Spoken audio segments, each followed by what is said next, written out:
Hello, and welcome to my video on journalism. Today I will be focusing on journalism as an industry and the changes that social media has brought onto the industry as a whole. As an added bonus, this ties into the risks of being a journalist as well, to an extent, so I'll be discussing that as well. The questions that I will be focusing on are: has the rise in social media affected journalism as an industry in a positive or negative way?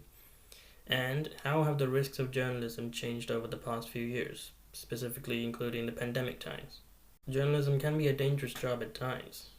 While reporting dangerous situations like a war zone or a terrorism attack or even a natural disaster, journalists can get caught in the crossfire.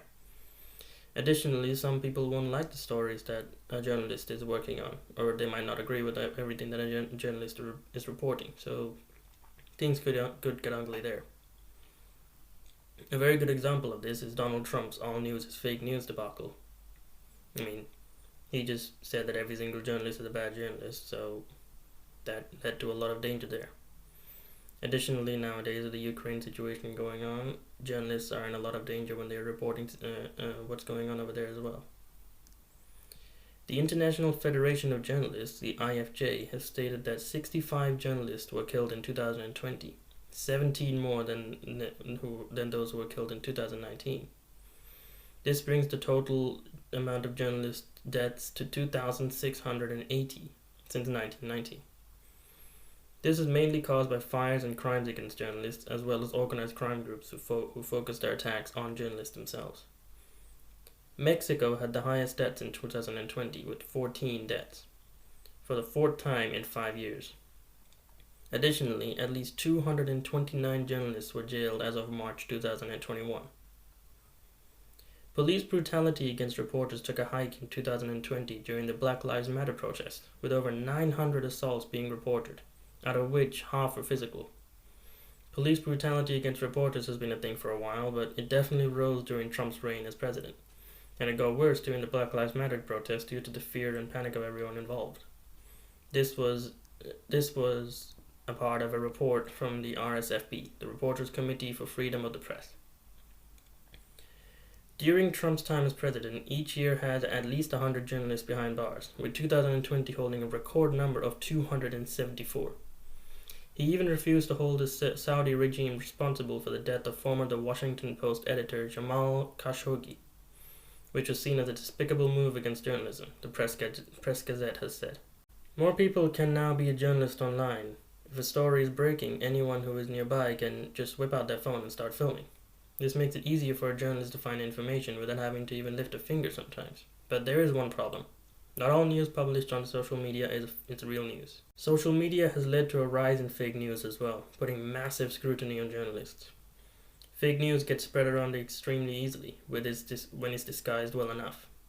People see an article or news that they think is helpful and share it to as many people as they can.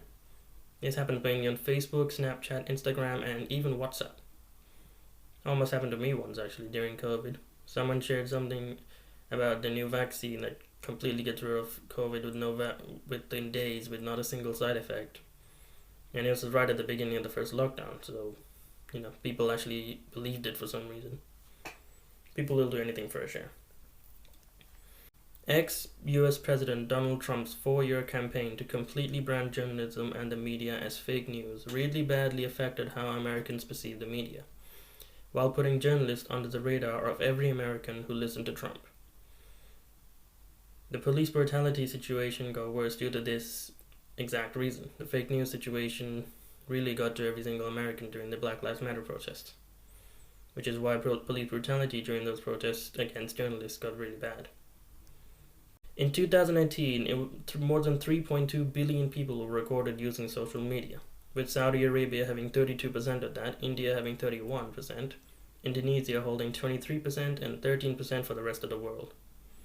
Facebook was the most used app, ironically, with more than 2 billion users, with YouTube holding 1.5 billion users approximately, and Instagram right behind with 800 million users. These numbers were recorded by a book called Social Media and Journalism by Jan Wisnowski and Jana Radosinska. But social media allows journalism to be more creative than ever. More people online means a larger audience.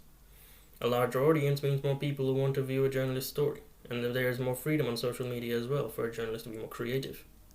There is also a much easier way for journalists to get other people's opinion on a story that they or someone else has written or are about to write: the comments section. Social media users comment on as many items as they can, so journalists can use these comments to share opinions as a story instead of going out to ask people. It also leads to a wider range of ideas and opinions that they can use into a story. In conclusion, social media has changed journalism dramatically, especially over the last few years. As the spread of fake news, it grew exponentially during the years of when Donald Trump was the President of the United States, as well as during the COVID years. However, with the issue of fake news comes the fact that social media allows journalists to find out new information online without having to lift a finger at times. Additionally, anyone can be a journalist now, so all one has to do is whip out their phone and record something to create a breaking news story, which a journalist can refer to during his or her research into that story. Ironically, at the same time, the rise of fake news and more scrutiny against journalists in general has led to a rise in dangers against the industry. These dangers mainly come in the form of police brutality against journalists and online trolling and in-person scrutiny over the fake news. This started with Trump himself, obviously. However, even though journalism does look like a dangerous profession with many risks, it is still something that I am willing to pursue. The dangers and risks associated make journalism a much more interesting career option, as I would be able to work on news stories that no one else would have access to until I published them, even though it might be dangerous work. Added to this is my personal vendetta to try and remake what it means to be a journalist.